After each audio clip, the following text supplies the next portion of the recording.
Sheep and beef farmers Paul and Prue Ensors at Glenaan station are focused on merino production.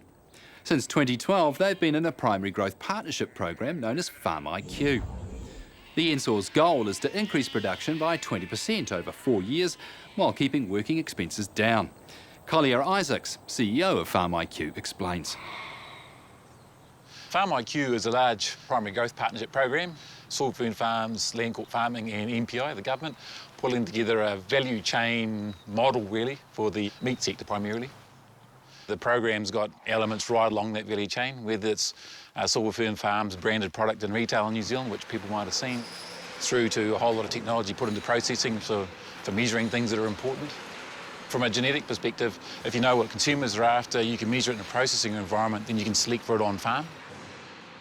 Beyond that, we're really now building a farm management system, so if you've got consumers, processors, genetics, putting a farm management system underneath it to join the dots together. And then it brings us really to the on-farm side of things and saying, well, trace all that back. What are you doing on farm to make that boat go faster, but in a way that doesn't really, in the end, devalue any outcomes for a consumer? I think the long-term vision for FarmIQ itself really is probably into farm management or value chain software rather than necessarily trying to change industry structure. But at the same time, we are proving pretty seriously that you can get extra consumer value out of the marketplace.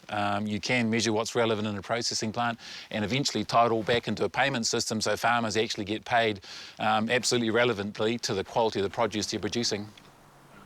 Overall, there's about 600 farmers on the program at the moment, and it's still pretty much pilot scale. There is 9 farmers around New Zealand which we're calling IQ farms, which are effectively focused farms.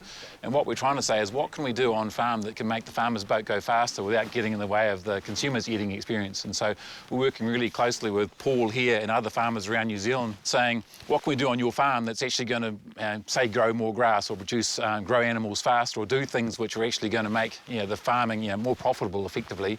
And then once we know those sort of territories, can we transfer those out to the wider farming community, back to those 600 farms or back to the broader community. Glenaan's a bit over 1,000 hectare property in the Upper Rakawa Gorge. Our main focus is ultrafine merino wool. We run about 4,000 merino sheep and we also run 700 Romney ewes and a couple hundred Angus cattle. It's a high country property which can get summer dry and quite often we don't get much of an autumn, so we have a feed pinch through mating, which is a challenge for us. Winters generally we get a snow through the winter, which can be a challenge, so we're feeding a lot of stock through the winter. One of our limiting factors is probably just a lack of scale. We don't have a lot of scale, so that's why we decided to focus on a niche product in ultrafine wool.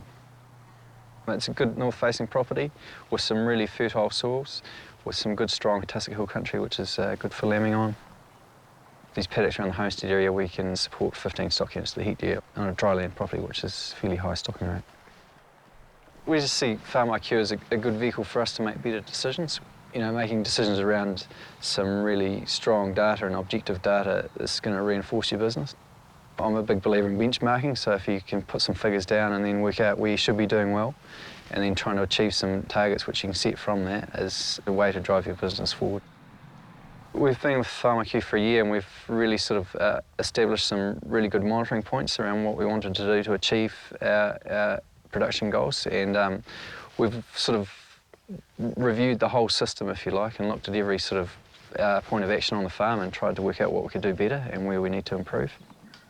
We're doing a lot of tweaking around some of our live weights and things like that, but then also we're looking at a big development plan on a 200 hectare area of the property on the river flats to really generate some more production for the property. Our big main goal is to increase the property production by 20% within 4 years. So that's the big challenge to the steering committee, was how we could do that. These are just some two-death ewes which we're just started mating. We've recorded everything right from their birth to some fleece data as hoggets, condition score pre-mating. So we've got quite a lot of valuable information around the production traits. We were gathering some information on a fairly limited basis prior to FarmIQ, but now we're gathering more, and with the SVID we're sort of making better use of the information we're gathering too, whereas previously we weren't using EID. I look at EID as more of an investment rather than an expense because you can generate information from it, and around that information you can make better decisions on, like for these sheep here, around which ones we keep as replacements. What do you think that one is? Oh, we've been calling that one 3.5, 4, probably 4. I'd call it 4, yeah. It's always in the back of our mind is meat production, especially with now the SLEA contract that's around.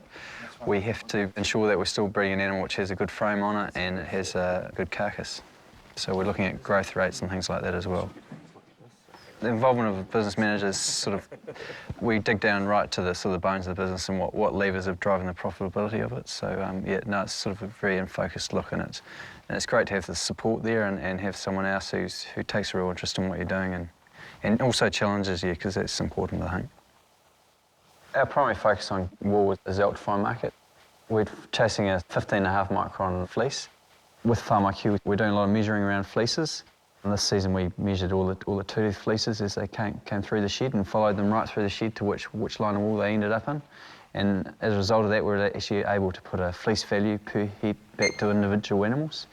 And the surprising thing we found there was the variation in the two-tooth. So the best fleece that came off was worth $96. And the poorest fleece was worth $38. So there's a huge range of variation there. So what we want to be able to do is then make those poorer fleece type wools to a terminal site, and then make sure we look after the other ones better as well. We're down here on the river flat area, which is about 300 hectares. Historically of that, about 60 hectares have been top dressed and oversigned. And then when we were looking for opportunities on the property, the steering committee thought that there was a real opportunity here to extend and improve the country down here. The focus here is to change this whole system into a lucerne-based system. To get through that system, we're running through 2 years of rye corn and then into a lucerne system.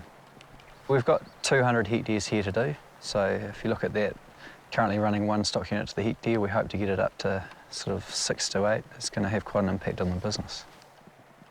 It's been an interesting process. I mean, we've learnt that with FarmIQ, you're producing and accruing a lot of data. It's a matter of putting that data to use. We're also, with our steering committee, we've got a number of members on that, and we've learnt a lot from each of them, and I think they've learnt a lot from each other, and that's been quite a powerful tool as well.